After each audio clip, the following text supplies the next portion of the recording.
You know, as they would say, it's impossible to interpret. Has just said that he was warned that there is no German interpreter available now. Now he responded that it's not about an interpreter. The main thing is sovereignty. You know, I was at Mr. Schroeder's place at his birthday party in Hanover, and it was a modest party, but a very decent one. Everybody spoke English, and even the girls' choir in Hanover performed in English. What a shame. So this is the point. This sovereignty level should be at your heart. So it starts from there. I would not like to start this discussion right now. We are to discuss economic matters here. Okay. Okay, sector one, please. Next question.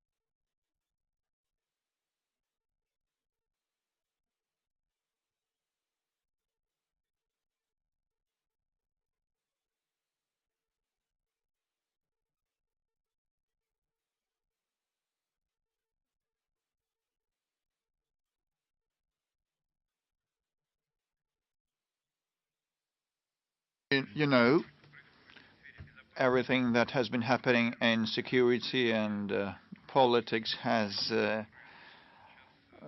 brought about the structural changes in relations witnessed nowadays in the world. When I hear that Russia is pivoting to the east or to the south, we have not been pivoting to the south or east. No, we've long since the notice given, bearing in mind the global development trends, we have been gradually stepping up our presence there. We've been doing that for quite a long while. Our relations with China have been developing irrespective of what, for instance, has been happening in Ukraine. Long before that, China became our biggest economic partner. Now we have said that Russia will maintain relations and ties with big economies, but what happens to if a normalization with the global West takes place? Although the West is the global West is inexistent, its share in global GDP has been shrinking constantly, but the share of global South and the East keeps increasing.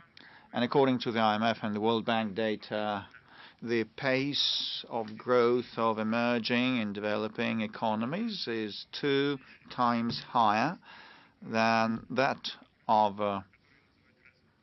what we call developed countries. A twofold difference. And some of the economies have been growing at a stunning rate. Look at Ethiopia. Over the past 10 years, they have grown by 118 or 120%. It's phenomenal. It's unique. Bangladesh, 80-something% of growth. And many other economies in the global South and East have been growing similarly on similar levels. So we naturally look to those directions and places where we see a lot of growth and where we see a greater number of our prospective partners that pay no heed to the invectives from a side. And you know, with respect to threats to the third countries cooperating with us, You know, people from whom those threats emanate have been trained in Cambridge and Oxford. They have good education and a good background, but they should be smart and clever, but from judging by what they've been doing, I have doubts, or probably they might be well educated and clever and smart, but something prevents them from responding expeditiously to what has been happening globally. So probably this is snobbery, a haughty attitude. You know, they believe that they can do anything. But the world is changing, and the world is changing, and they cannot do whatever they want. So with their action, they have been adding pace to the multipolar world creation, which has become inevitable. More and more countries and international affairs and economic actors are aware that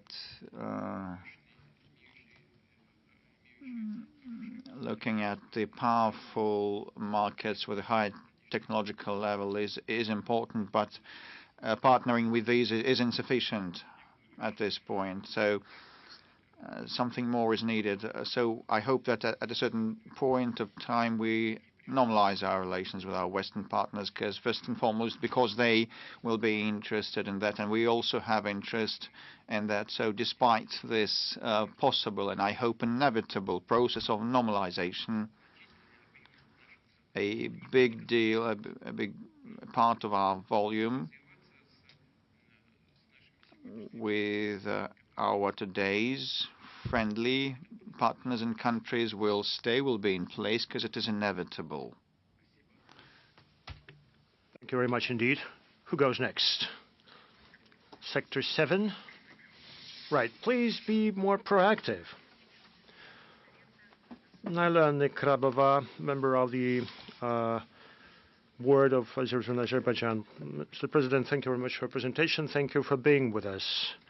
Now, how do you see prospects for using the potential of the BRICS countries to create a joint or common digital infrastructure? Do you think it would be possible to come up with a common international digital payments system in this context? I wonder if independent developers who would like to be part of this project could count on your support. Thank you very much. This is a very interesting topic and very important. We try to pay attention to it with our colleagues from BRICS, not just because someone is creating problems for us. They are serious and they impede our activities if we're speaking about settlements. However, the main thing is that the world economy is developing. Our relations are developing. I was answering to a question of your colleague, and I've just said that we are developing relations with big countries, big economies. The number of partners increases, and everyone wants secure ways of settlements and economic relations. Everyone wants to use modern ways to implement settlements, to reduce costs, to make it more reliable, to make the international system more reliable. This means the use of modern technologies, digital technologies. This is what we are going to do without any doubt. We are talking not only about the creation of digital settlement systems. In the context of BRICS, we proposed to our partners, and they supported it in general, to create a digital investment platform. And settlements in digital currencies will be part of it. What is the way that we are following? We are going to create a working group on the basis of BRICS Development Bank. We are currently creating it. We spoke about this in Kazan with representatives from China, from India, Brazil, with all the partners. And everyone agrees.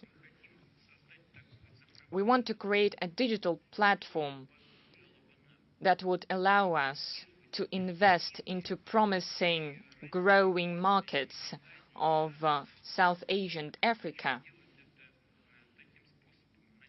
And it will be a reliable way of investment that would be protected from inflation, and that will allow to the central banks to react in a flexible and rapid way to the processes happening in our association. So if we see that there is a lack of investment, we could issue the necessary digital instruments.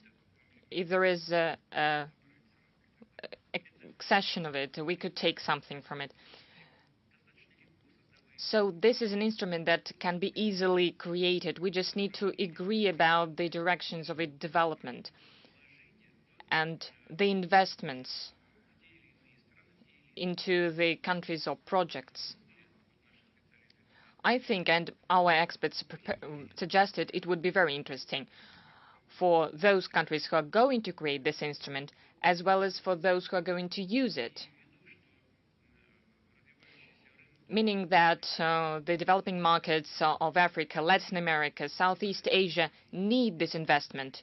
If we find good, promising, common projects, invest in them, and then receive the return on this, on the work of these projects, the instrument is going to be very reliable and promising. That is why we're interested in attracting the widest circle of our friends and those of like mind. This also goes for one of our promising partners as Azerbaijan. Follow up. Recently, Mr. Trump haven't made it to its White House. You may not know that we have our own White House where we make good decisions, whereas the White House in Washington is a place where some different decisions are made. Now, he said that if BRICS members do not use the dollar, he would introduce 100% duties against all these countries. So this is the first threat against states, the first threat of this kind.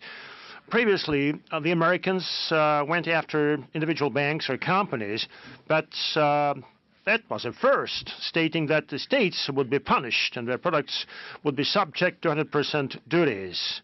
This is a first from the president-elect. Now, we know that Americans are very sensitive about this because the strength of America is in its dollar. And this is where money is invested. So, but for the dollar, with its positions, the American economy will go under with its huge debt.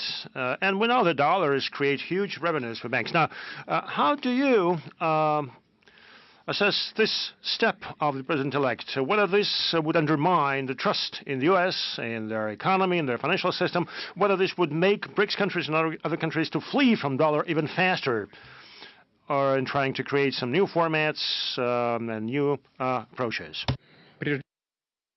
First of all, I'll agree that the use of dollar as a world currency gives the U.S. a lot of money. In the last 10 years, they received $10 trillion, just like that, from the skies, for the fact that the dollar is used as the reserve currency. On the basis of placement in their banks, $10 trillion, it means that they consume more than they produce, which is very important. In fact, thanks to the dollar, the U.S. continue to exploit other economies of the world for their own benefit.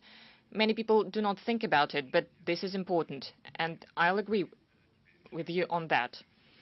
The second thing, you said that the President-elect Trump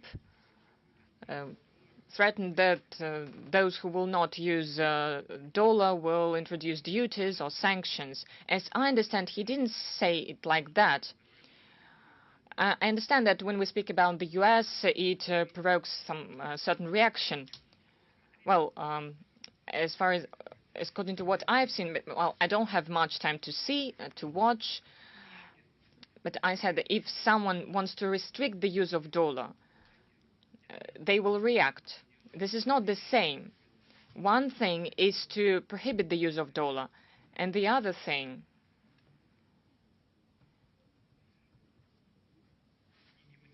is not to use it. These are different things.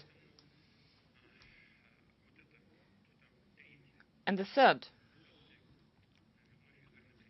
President-elect hasn't governed the country, has not been in the White House for 4 years. And there were certain changes in the economy, in the world economy, during this time, and as well as in the American economy.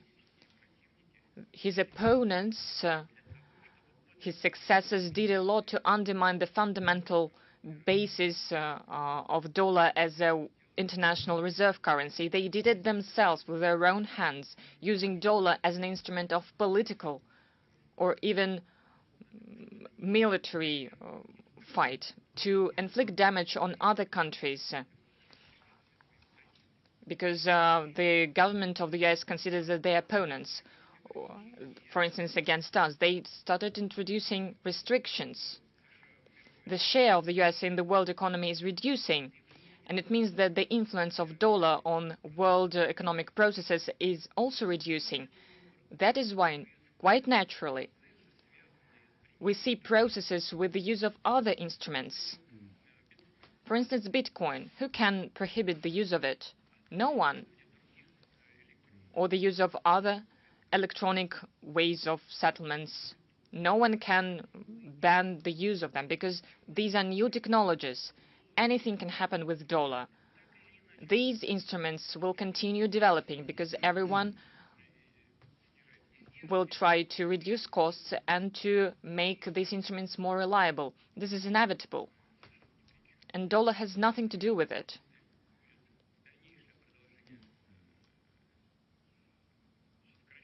But if we see that the use of dollar is reduced, if they do it themselves, they will undermine the basis of their own economic dominance. This is obvious, and I absolutely agree with you on that. We never refused to use dollar. We were denied the use of it. As we say that we fight for something and then this results in problems. And now we have to think what to do next. This comes from the fact that they are too confident of themselves. And this is unacceptable. We need to understand the processes that are happening in the world. Based on that understanding, we should establish our policy, including on the international level. This is happening in a very natural way. Even the countries that are allies of the US reduce their gold and currency reserves in dollars and in euros. In the last 10 years, the reduction was around 13%. Well, this is a big figure. And this is happening naturally. No one will be able to undo these processes with the use of sanctions or using force that are destructive for the economy. Those who do it, and especially for those who do it. Very much. I hope that when you talk to him, you will explain this to him. Look, Mr. Trump is a person who doesn't need any advice or recommendations. Okay, thank you. Who goes next? Sector 4, please. Go ahead. Here's the mic. Mr. President, good evening. Distinguished colleagues, I represent Yixindao, a Chinese company. It's a state multi-purpose conglomerate. I'd like to ask you, recently, the Central Bank of Russia has lost about 1/2 of its gold and currency reserves because they've been blocked. Yet, it doesn't seem to have resulted in any serious implications. So it appears that the reserves are not needed. So why accumulate those reserves? Thank you for your question. You know, this is a logical question. Why to accumulate these reserves if they can be stolen so easily? Well, China has big gold and currency reserves in securities in the US. We see what is happening. They're being reduced gradually. Why to accumulate them if they can be lost so easily? No one thought about that before, if that can be done so easily. Everyone thought that those people who make decisions in economy are very conservative and understand their own risks if they undermine these international legal norms in this sphere. However, the US and the Europeans decided to do that. They blocked these assets, but they haven't stolen it. They haven't made the last step. From our side, we had to take the respective measures. To use the so-called C accounts to send the dividends of the companies that work in our country there. We are not really delighted about this because we had to do it. We were forced to do it. Around $200 billion that are being in Europe, 100 billion, around $100 billion. Well, in total, $300 billion. There are more in Europe than in the US. Well, as for the taking of these assets and using them, they haven't done it yet. Why? This is the instrument to reduce risks if there are changes in the financial market, when there are exceeding incomes and the state takes this income. When there is less income, then the state can use this money to implement its obligations in the economy and the social sphere. So this is the instrument of alleviation, and we use this instrument.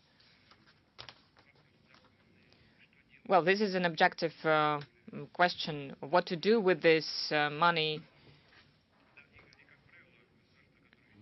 And in general, the countries who did this, not to avoid this Dutch disease, and when the state does not understand the risks and starts to use this money, and the inflation grows and very sharply because the economy does not generate enough goods inside the country that are produced inside the country, so that the money that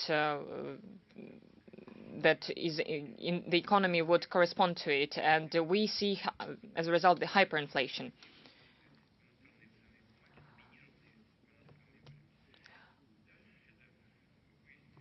Of course, we understood that this is not a very reliable way, so where we're going to invest in education, in science, in new technologies, in real estate. This is what our Chinese partners do, and our friends. They invest in the fields of in mineral resources. So these material assets are more reliable than financial instruments of other countries. And as we see, they use these instruments for their political goals. I've said it already. I think that they use this to their own detriment, but this is their own choice. They can do whatever they want, and we need to do what is needed to ensure our own interests. And I think that investment in technologies, in education, in science, in logistics is the most reliable investment. Thank you very much. Next question, please. Right.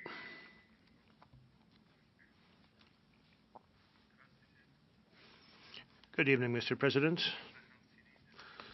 North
As for the development of the new logistic routes, this is an inevitable process because we see the growth of the economy, commercial exchange. It is stimulated by the fact that we are being created problems by other countries in this sphere. That is why we have to find new routes, and we do it. We find these routes. In any case, this is inevitable because we see the growth of interchange of goods, and the number of routes is actually restricted, and we see more risks, and their capacity is also restricted. If we're speaking about Suez Canal, its capacity is reduced, and because the economy of a friendly country, Egypt, is suffering from it. They have lost a lot, the revenues of its budget for 1/3. It's first of all related to the geopolitical risks. The US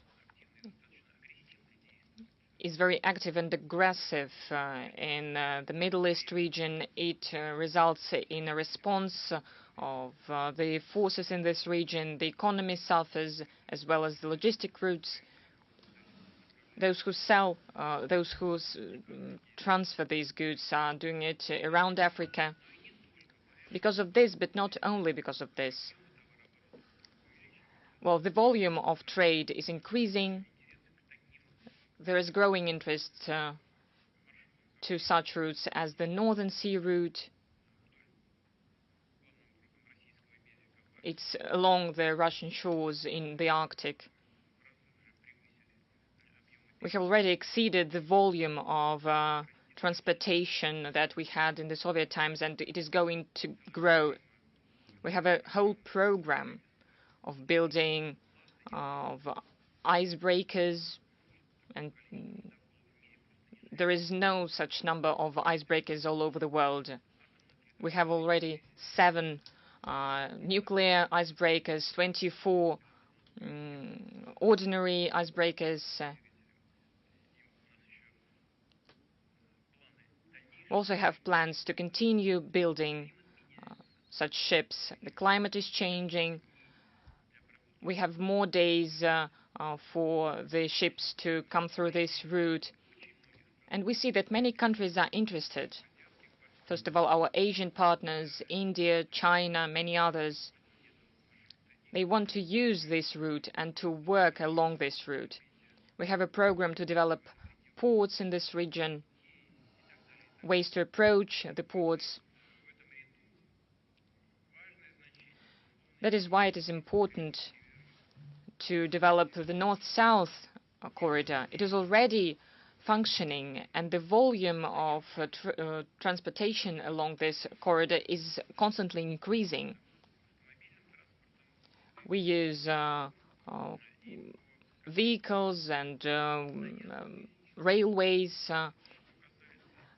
to transport goods. As for the plans with our Iranian friends, I'm sure you know 160 kilometers need to be built, and we are going to do this between Resht and Astara. We have a document, and we agreed on many issues, but there are several technical issues that we have to solve with our Iranian friends, and they should be solved on the Iranian part. To build railways along the territories that must be free to implement such projects. There are some difficulties, but we understand that if we want to reach Indian Ocean, Persian Gulf, it is very interesting from the economic point of view for those who sell their goods, because from the Baltic, from the St. Petersburg, we can send the goods in a seamless way to this region. So this will be interesting for those in the north and for those in the south. This is what our Indian friends also mentioned. I'm sure these projects will be implemented. We will need investment, but we have counted them. We understand how much we'll spend on it. We have resources for it. Of course, we are interested in attracting more participants to these projects, investors. Many investors are interested in it because it will minimize geopolitical risks, creates conditions for stable work. As for the bilateral relations, the trade and economic relations are sustainable and solid. The growth of trade turnover this year will be very good, I'm sure. We have big projects in logistics, and we have just spoken about it, in energy, in industrial cooperation, in ensuring security as well. That is why the bilateral work has good prospects. You also mentioned the European Economic Union. We have signed an agreement about the free trade zone. I think that Iranian leadership showed interest in working more closely with the EAEU as an observer. We welcome such an initiative and will do it. We also finalized an agreement, a fundamental agreement, that will regulate all the issues related to our cooperation in the future, and I hope that during the visit of the President of Iran to Russia, we'll sign it. Next question, please.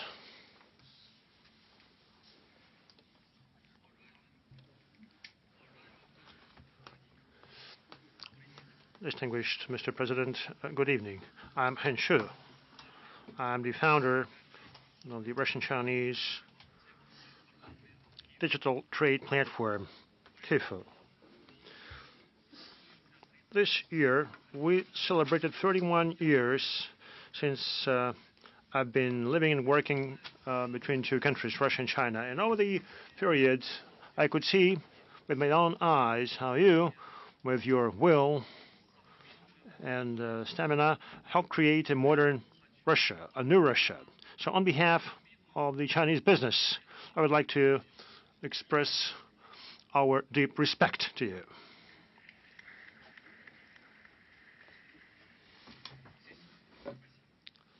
Thank you.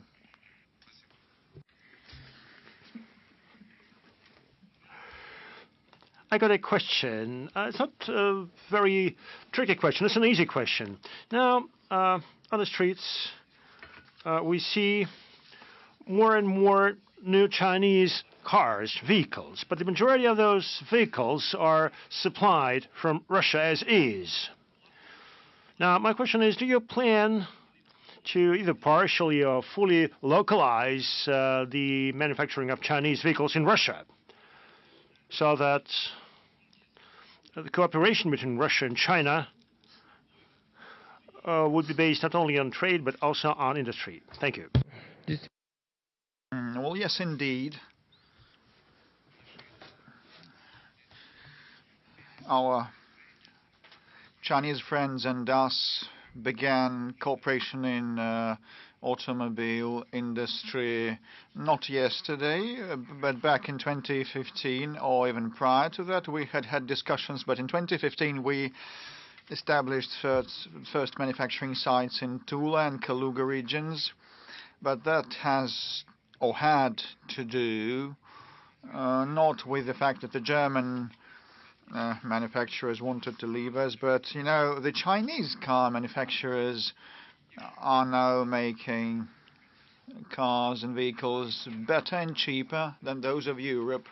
So the measures to fight the Chinese car manufacturing sector of Europe and other markets, we believe, are totally wrong and inappropriate and damaging for the global car manufacturing industry. They will not yield any political benefits because they will inevitably reduce the competitiveness of those producers with whom China has been competing. So the Chinese items and vehicles have become cheaper and higher in quality.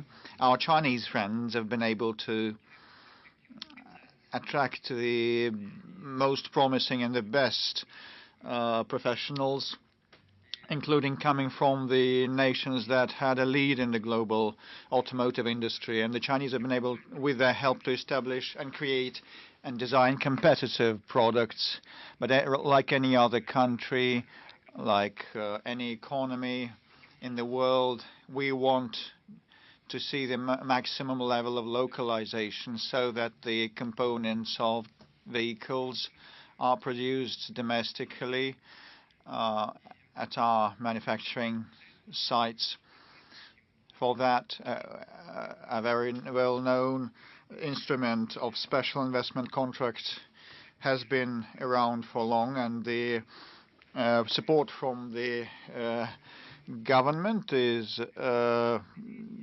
in direct relationship with the level of localization. So I will not go into detail with respect to how many benefits you may receive and what the rate of localization should be. These are minor details, but the work is ongoing, and we have been cooperating in this vein with our Chinese friends, and everybody has a favorable attitude to that, but it's about the pace and the volume of governmental support. But actually, we will come to terms with our Chinese friends as we do come to terms in other areas. And I'd like to now congratulate the Chinese manufacturers on the wonderful, brilliant results in the automobile sector.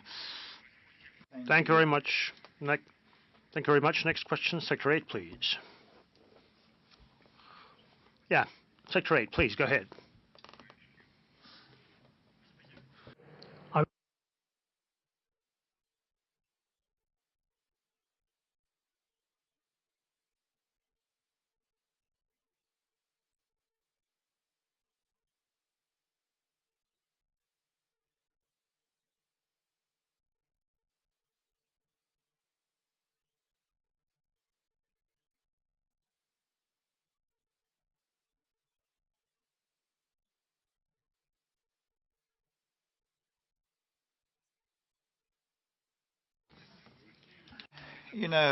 Russia has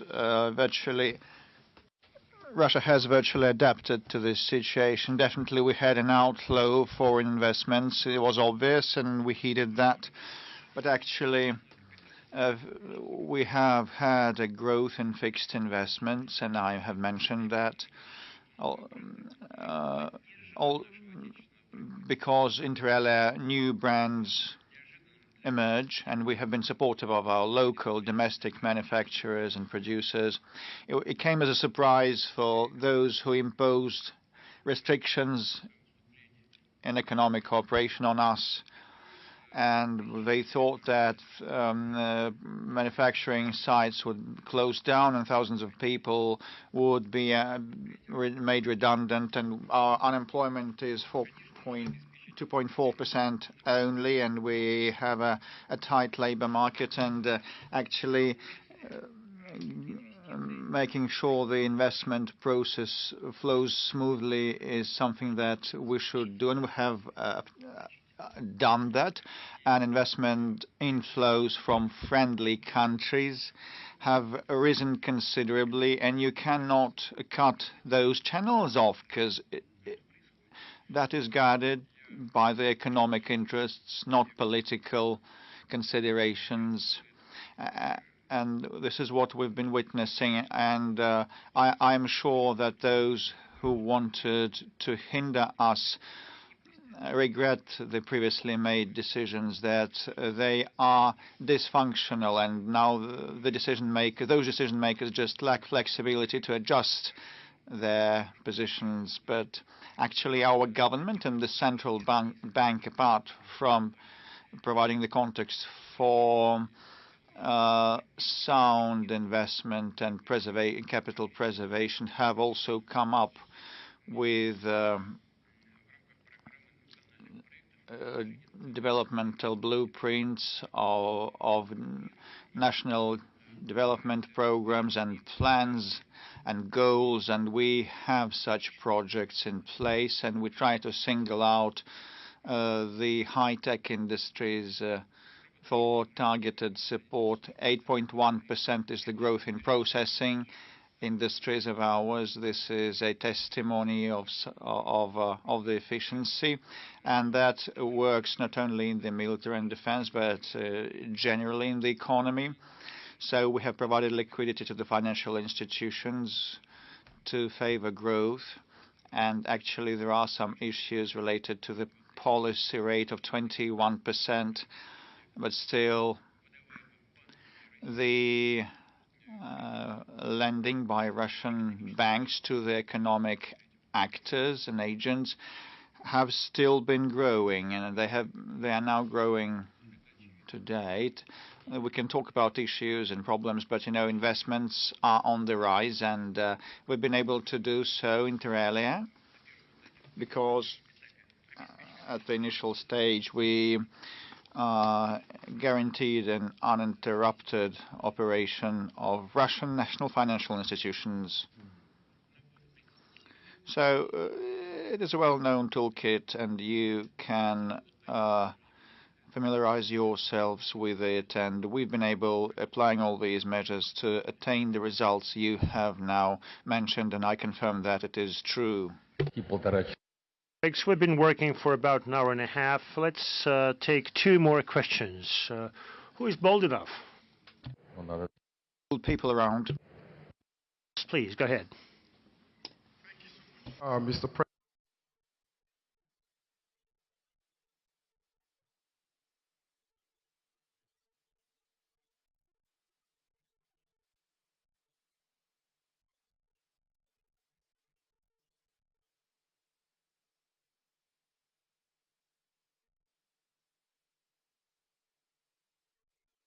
Why are they speaking German in Germany? They were not a colony.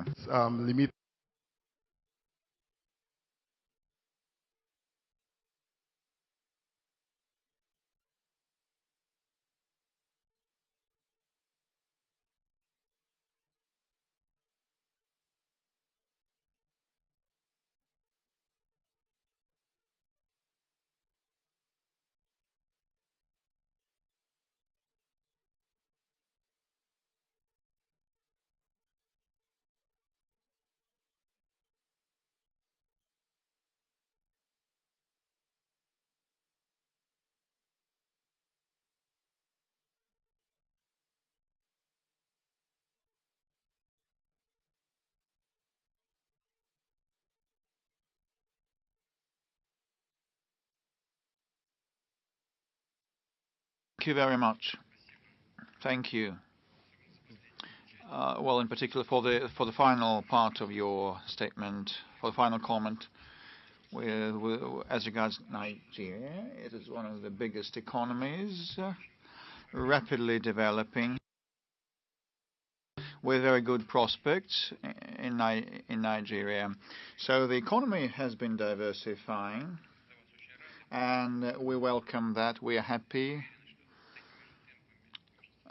for you, and we are sure your country will develop equally rapidly in future. As regards the growth in bilateral trade, I just repeat what I said before. The African continent has a lot of promise in terms of development. You know about all the problems existent in Africa, but the prospects are brilliant.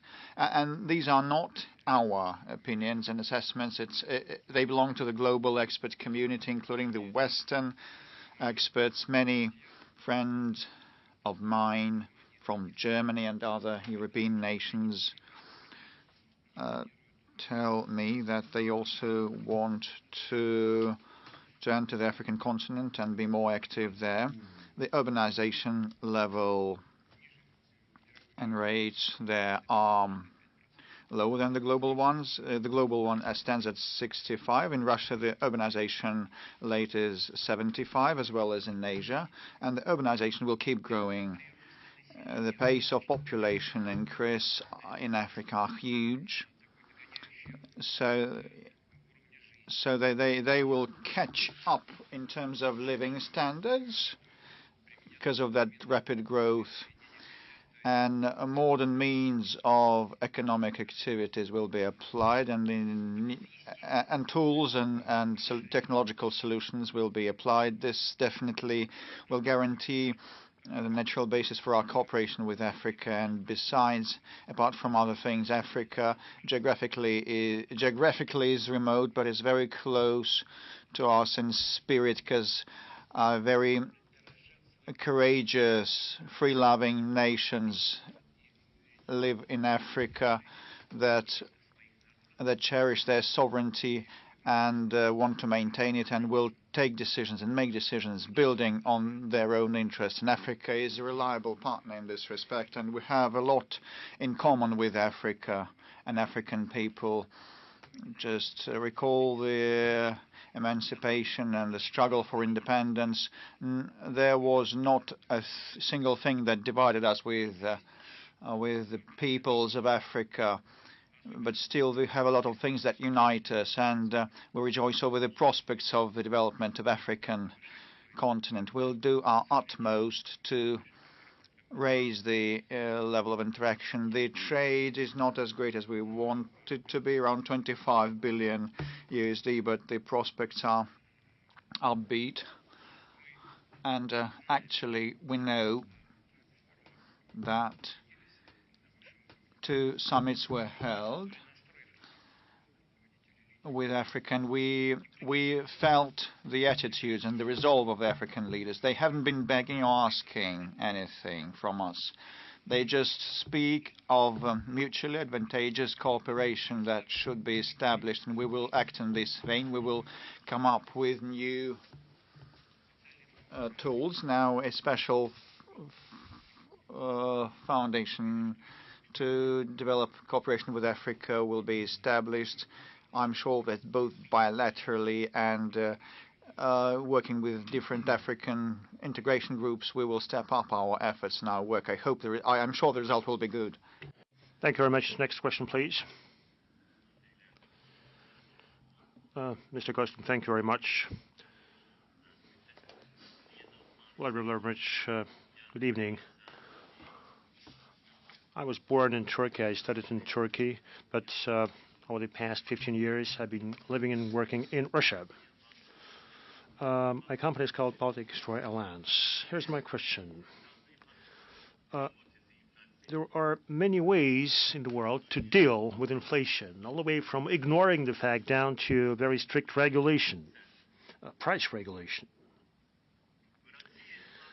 In Russia, this is a prerogative of a fairly independent central bank. I wonder if you could explain the reasons as to why Russia chose this model to manage inflation. You're from Turkey, right? Okay, yes. I understand why you're concerned with inflation. Yes, indeed. The rate of inflation in Turkey is around 80%, quite a high one. Well, it fluctuates around 80%. Lower. Is it lower? Lower than 50? Good, good. Congratulations. Not long ago it was at 80. It stood at 80. Now it's at 50. Actually, it's good progress, good headway, and the pace of reduction is high. So I congratulate the financial authorities of Turkey with this good result, because you had it at 80. Now it's 50. Good. With respect to how the work is being done in Russia, well, in conformity with the Russian legislation, the central bank has its own scope, not overlapping with the scope of the federal government in fight against inflation and regulation. So the main goal, the main mission is vested with the to fight inflation is vested with the regulator, which is our central bank, and you know that our inflation has risen slightly at 8.8, and now it has increased versus last year. It was at 7.5, now it's 8.8. This is why the central bank had to raise the policy rate up to 21%. We hear a lot of criticism, saying that that would subvert and suppress development. Other experts believe it's inevitable, and some people say that 21% of the policy rate versus 8.8% of inflation is too big a difference. I will not give any assessments whether it's good or bad, but I just want to say that there are some difficulties for the real sector. It's fraught with some difficulties for the real sector. But actually, the real sector lending goes on. There are both advantages and drawbacks with respect to people putting their money on deposits and getting interest income. On the one hand, it's good. The deposit base has gone up and the incomes of people from the deposit interests have been growing and rising. It's good, but not everybody has deposits at banks. And, you know, those people who don't have accounts at banks experience a great deal of a burden because of the inflation. These are the lower income strata of the society and brackets of the society. So the prices keep growing, but these people don't have deposits and they don't receive any additional incomes. And probably there are lots of such people, or the majority of these people, versus those who have deposits. And we should think it over also now with respect to the production part. Yes, indeed. I said it in my presentation, and I now repeat that. Loans to the industrial and manufacturing sector, as well as investments, are ongoing. But the most important point here, the most important tool to fight inflation is, after all, providing the sufficient supply of goods and services consumed in the economy. And this is a very important point to mention. And definitely we should strike a proper balance between the development of our economy and the inflow of supply of goods and services in the necessary volume and at a good price. And the inflation would be declining to the needed target parameter, which is 4%. By a certain year, I hope we will be able to attain that. But the main thing is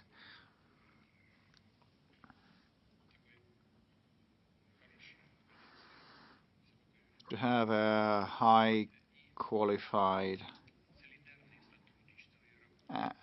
and joint work between the central bank and the government, despite the fact that their functions, their powers in the legislation are separated, and under the law the central bank is independent, and we will work in this vein, in this paradigm. We will not mingle the scope of the regulator and the powers of the government. And my task, as I see it, is to try to guide them towards working in concert to strike a proper balance, find a happy medium in the sphere of lending and finance. And a lot hinges on the government, because when the policy rate goes up, many of the economic operators face certain known difficulties, and the government should define the priorities, be clear about the priorities for the economic sovereignty and growth. And there is a toolkit for the government to resort to provide for the strategic interests of the Russian economy and its development. The Industry Development Fund and others are existent that receive preferential lending rates.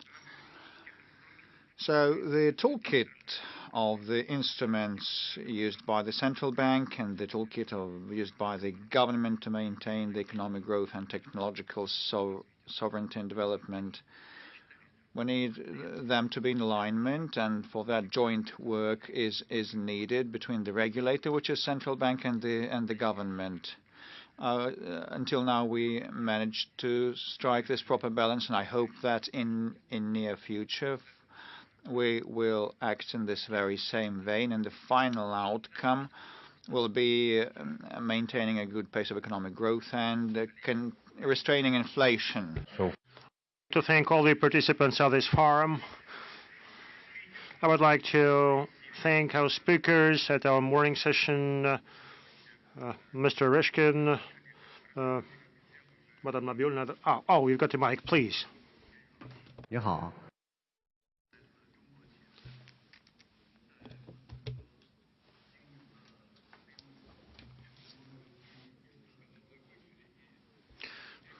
And all of a sudden, interpretation ceased as well. Could somebody start interpretation? I work at the Greenwood International Center in Moscow. Mr. President, I've been working for the center for 20 years. I remember that back in 2018, I took part in the Eastern Economic Forum. Back then, I listened to your presentation, and at that time I also had a chance to communicate, and now I have this wonderful opportunity to interact with you. Over the past 25 years, our Greenwood Center has been working with 24 countries, more than 100 companies, including companies from Turkey, more than 180 Chinese companies who developed their relations with Russia based on my center. Now we reach agreements, and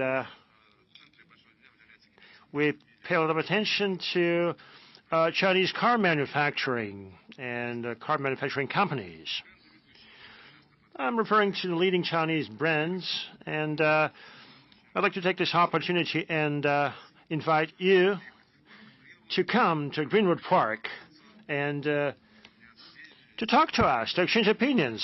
Should you have this chance, we'd be happy to welcome you so that you could discuss with us some specific issues in a very friendly atmosphere.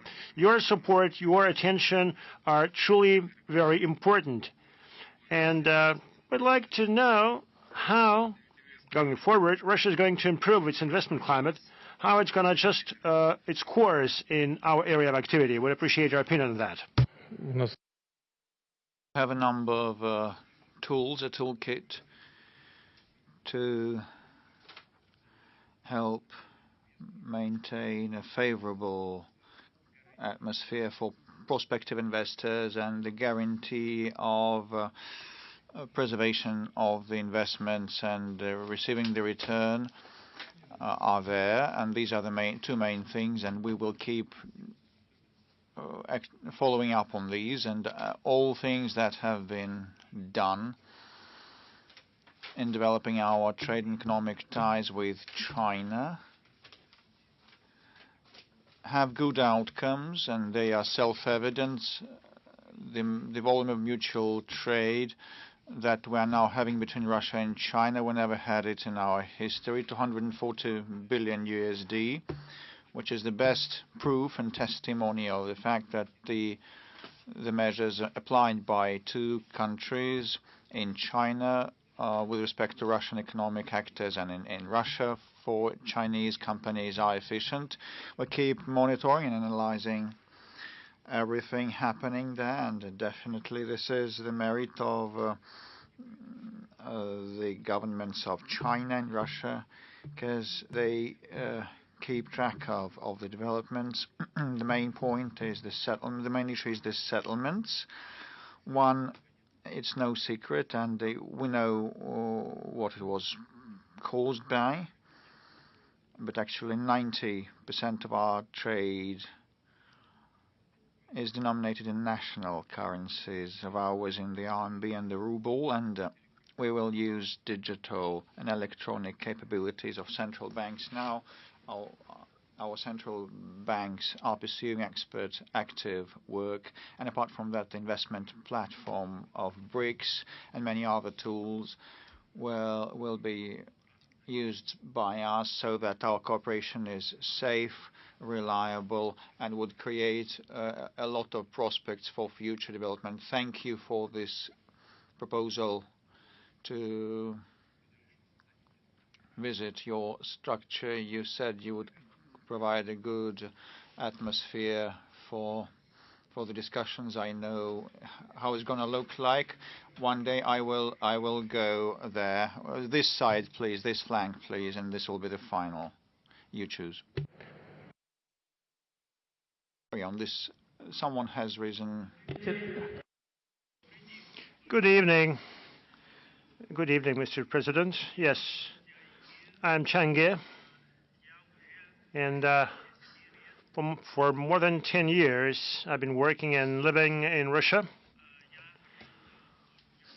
I used to work for the oil sector and manufacturing sector.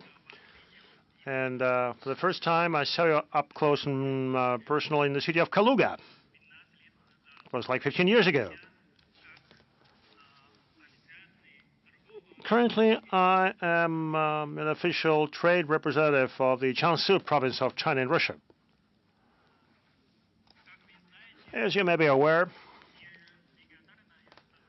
interregional cooperation is crucial for economic development. And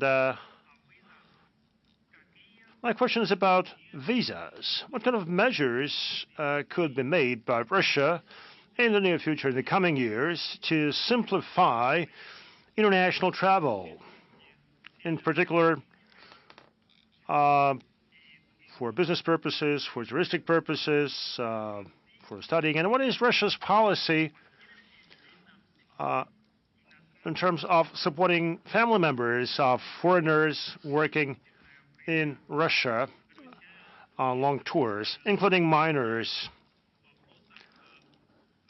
when they have to get visas and they have to get admitted to educational institutions? And I also would like to invite you to visit Jiangxi province of China. You know, we have a saying in China: there is paradise in the skies, and there is chance on the ground. So we're waiting for you.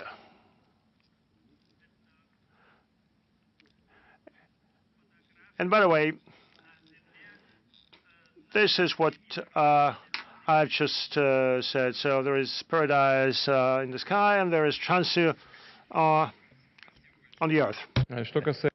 Thank you very much. It is an important question relating to those individuals who have been pursuing a practical interaction between Russia and the PRC. Such people as you attain the results that I have mentioned.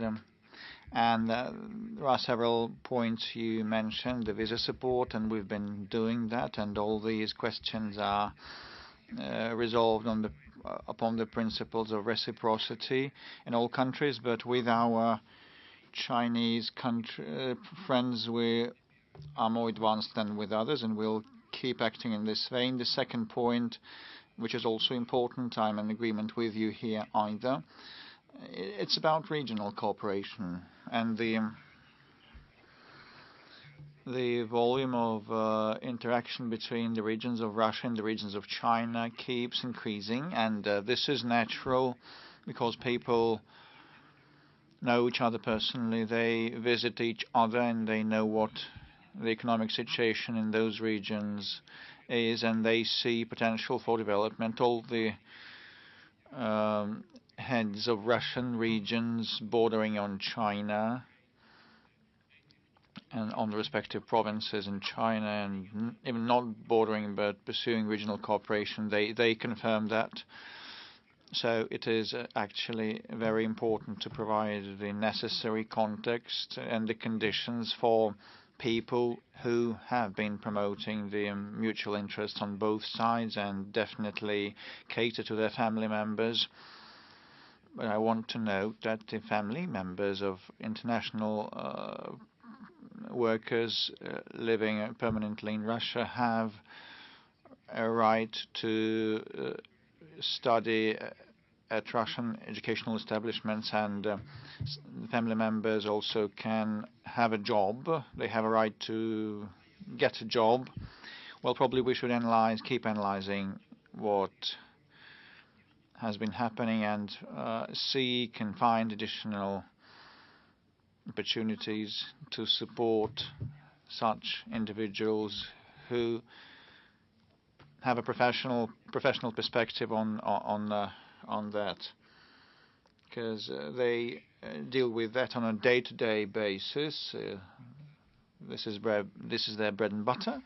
And you have mentioned the Chinese saying about Jiangsu province, and I also recall another proverb: the higher you nest, the farther you see. So you are nested quite high, and you can see these problems well enough. I've made notes, jotted down things, and the very final question from here. Yes, we'll pass the mic over there. Please stand up. No,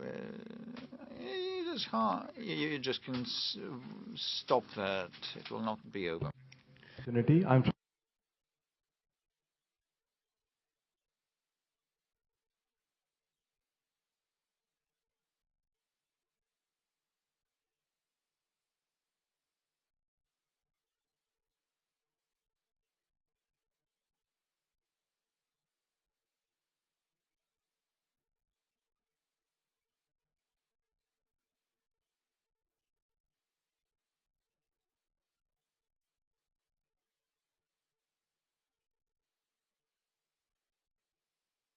Very good idea and a proposal. We've been trying to do that, and as you have flagged it, I just would ask colleagues responsible for the BRICS cooperation to analyze the situation on the main areas of cooperation, and we will definitely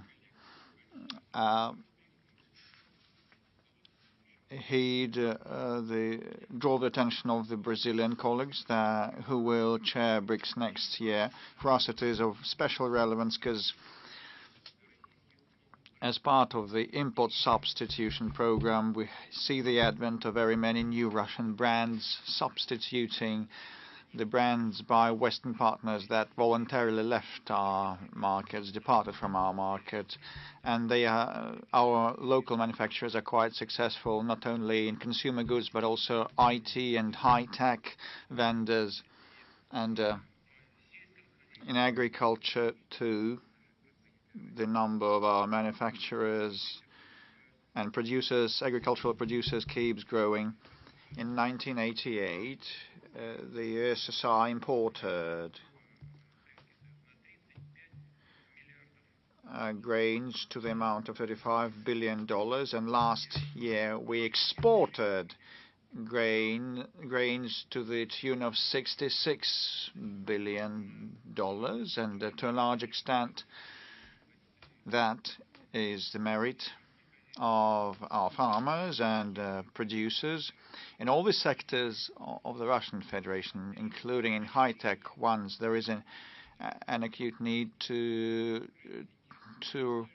expand the opportunities to sell and export their products. I know that Prime Minister Modi has a similar program, Make in India, and this is a very similar program to ours, and we would be ready to place our manufacturing sites in India. Also, the biggest investment in the Indian economy to the tune of $20 billion by Rosneft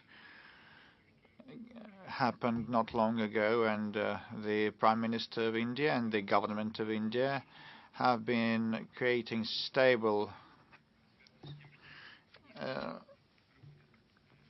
conditions, and this is because the Indian leadership has been pursuing India comes first policy, and we believe that investments in India are profitable. Thank you very much. We are thankful to you. We'll work it through. Thank you very much. Thank you very much, and I'd like to thank the organizers. Thank you, everybody.